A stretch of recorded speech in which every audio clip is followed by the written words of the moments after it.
like, oh, I'm done, I've arrived. But I definitely feel like I'm okay. I'm all right. I'm good with who I am as a person. I'm good with where I'm at. And I'm good with the people surrounding me and just the level of peace that exists in my life. I'm pretty good. So hopefully you guys have had a safe and exciting remainder of the summer. The show is back and we are back to consistent droppings. That sounds like bird doo-doo, but that's fine. Any which ways. So let's just dive right on into the mess. So it seems as if our prayers have been answered. JLovers all across this great United States of the Americas, we are rejoicing. It seems as though our girl, Jennifer Lopez, will be performing. It's been confirmed. Jennifer Lopez and Shakira will be the headline acts of next year's Super Bowl to take place in Miami on February 2nd, 2020. Are you guys excited? Hello? Hello? Anybody there? Y'all have been really shady about this. Now, first of all, I've been campaigning for Jennifer Lopez to be the headline act of the Super Bowl for quite some time. She's got bops. She's fun to look at. She's amazing dancing. She is an entertainer. Now, many of you guys like to bring up what happened at the Motown tribute. Okay, wait a minute, Senor Postman, a performance by Miss J-Lo. I don't think we should be judging her on that Motown tribute. That was one night. Give me a break, okay? Listen. Now, I don't know if Rock Nation is behind this. As you all know, some things have occurred since we've been away from each other, which include Jay-Z partnering up with the NFL. Explain me if I'm wrong, but I believe his affiliation with the NFL has everything to solely do with cultivating entertainment for the NFL, which will, he hopes, and Rock Nation hopes, will eventually lead to more access and decision making in the NFL. I don't know how much that's supposed to work out. As you recall, many people were up in arms about Rock Nation's affiliation to the NFL, being that just 1 year prior, Rock Nation and Jay-Z was asking different artists, including Travis Scott, not to actually even perform at the Super Bowl, given their kerfuffle with many African American players, including and not limiting to Colin Kaepernick. Well, it seems that Jay-Z has had a turnaround in feelings and has since partnered up with the NFL. Now, I don't know that this partnership is what led to Jennifer Lopez and Shakira performing. What I do know is that some people are big mad, and that includes and not limited to Uncle Luke. Yes, Uncle Luke of the 2 Live crew, that Uncle Luke. Now, because the Super Bowl will be taking place in Miami, Uncle Luke got on his IG Live to let it be known that he was not for Jennifer Lopez's performance, or is not for the performance. In the clip, you can hear and see Uncle Luke basically saying that he doesn't wish to be chosen to perform at the Super Bowl. However, he feels like with all the entertainers that live in Miami, and in his word, black entertainers that live in Miami, he feels that it is disrespectful that the league would choose someone outside of Miami and someone who is not of color. He then goes on to implore the help of Jay-Z and Rock Nation to somehow get involved with getting some answers as far as why no one else is performing. So here's my thing. He threw in a couple of names in the circle, including Pitbull, which I think that, who's to say that Jen won't or can't have Pitbull as a performer.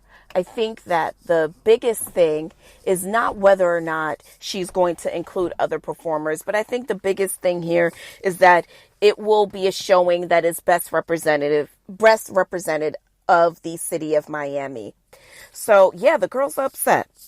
In more news, in a recent episode of State of the Culture. Now, if you guys are not familiar with State of the Culture, it is a show that appears on the Revolt station, which is Diddy's station.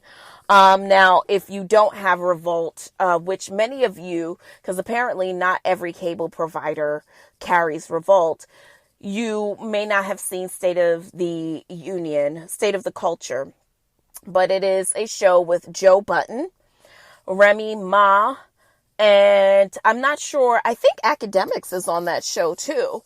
And then they have different guests, because I want to say at some point in time, I don't remember her name, but there is a disc jockey from New York who was also on the show, but I'm not sure what happened to her continued appearance on State of the Culture. But the point is that on a recent episode of State of the Culture, Remy Ma said that in a lot of sexual assault cases, the victim is asking for money, and she likened this to prostitution.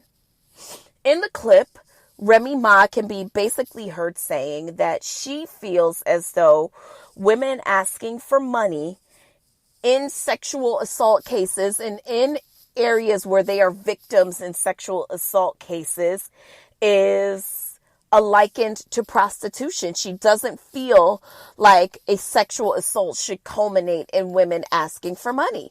What say you? Now, I feel like this is a murky water, because I feel like, number one, I think that in sexual assault cases, a lot of times the victim is looking to punish the accused, the person who committed the crime. And I'm not sure if a monetary payout to the victim is the exact way to go. But I definitely know that sometimes, in a lot of cases, taking away things that matter to people is the only way that you can show them that, or punish them. But I do understand on some level how it could be seen as odd, even, for someone who is a victim of rape to seek out, like, okay, so if you give me $2 million, no, it's not going to undo this rape, but I can go get the therapy that I need. I can, move away from any of the stuff that would seemingly remind me of you, and places that, or memories that would jog up a tragedy in my life. So I feel like I understand it from two different weird perspectives, but I just thought that it was very jarring to hear a woman kind of say that women who are victims of sexual assault, who seek out money in sexual assault cases, are likened to prostitutes. Here's the difference, Remy. Prostitutes are willing adult women who, or often we hope are adult women, who are agreeing to the sexual encounter. So I don't think that you can liken someone who is a sexual victim to a prostitute just because there's money exchanged. I think money exchanged because we are two consensual adults agreeing to a sexual encounter is one thing. If there is someone who is not in agreement of the situation and who is forcibly being put in a sexual situation, I don't think that calling them a prostitute when they seek judicial and financial rewards is likening them to a prostitute. I just don't see how those two equate. So I was a little bit taken aback. You can find the clip of Remy Ma talking about this. You can definitely YouTube the clip of State of the Culture. You can also see it, I believe, I'm not sure if the Shade Room or the YBF or any of these people that you guys depend on for your news, if any of these news outlets picked up this story, but I definitely was caught off guard. I just thought, like, damn, Remy, like, for real? So you gonna say that somebody who got raped is the same as a prostitute? Because if I get raped and I go to court and I want, I'm seeking out some sort of financial restitution for being a victim in this case, you calling me a prostitute for that? I don't know. I just felt like that was really close-minded and ignorant. But watch the clip for yourself and you'll see what I mean. In other news, this is the most wonderful time of the year. Yes, it is Fashion Week throughout the universe. So New York celebrated their Fashion Week early September. And that was followed by Milan, I want to say. And now it is Paris Fashion Week.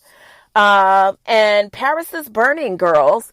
Now, correct me if I'm wrong, but I believe that all the pixie dust and the sparkle from Fashion Week all over the globe is gone. No shade, no tea.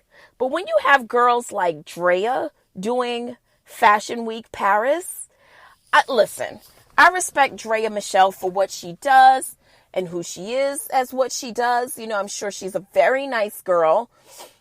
But Paris Fashion Week used to be for the learned of fashion, for the real. And listen, I know a lot of you have kind of been part of the guise of we have to expand our reach in fashion. It can't just be the same fashion insiders. I completely agree. But there are people showing up to some of these shows that I'm like, I can't believe that this is who is now sitting in the front row. Gone are the days where the front row was, B. Schaefer and just people who mattered in fashion. And rest in peace to Peter Lindenberg, who, I hope I'm saying his name right. I believe it's Lindbergh, but I could be wrong.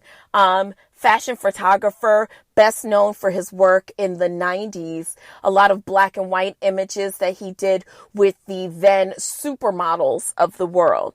Now, I don't know if any of you guys noticed, but Kendall Jenner did not do New York Fashion Week. Looks like she is doing Paris Fashion Week, as we've seen her take the runway for, I believe, Balmain, as well as Valentino. And she's sporting a new blonde look now. But you know who else has been burning up Fashion Week? Is Rihanna, a very pregnant Rihanna. Now, girls, listen, okay? I am just guesstimating that this woman is pregnant. I don't know her vagina or her ovaries like that, okay? But I've been saying that Rihanna's pregnant for quite some time. The girls have not been listening to me, okay? But I believe that not only is Rihanna pregnant, but she's due very soon. That's just my opinion. But Rihanna has had her Savage Fenty fashion show in New York, which was streamed on Amazon Prime. And she also had a pop-up shop in Paris for Savage Fenty. Her show is being touted as the new Victoria's Secret fashion show, kind of taking up where that left off. As many of you know, Victoria's Secret chose to not do a fashion show this